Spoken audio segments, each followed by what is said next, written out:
How to disable two-factor authentication on Facebook. Now first is to launch the Facebook application.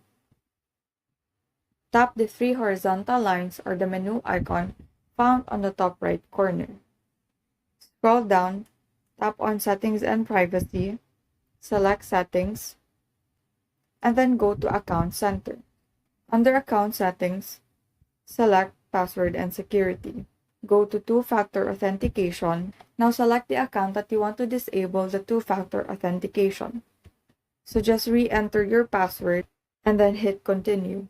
Now select the two-factor authentication method that you have chosen, which is under how you get login codes. As for me, my method is the text message. So just tap the toggle button beside text message to disable this function. Now this prompt will appear, so to confirm, just tap on Turn Off. And now you have successfully turned off the two-factor authentication feature. So that is how you disable two-factor authentication on Facebook. Thank you and have a great day.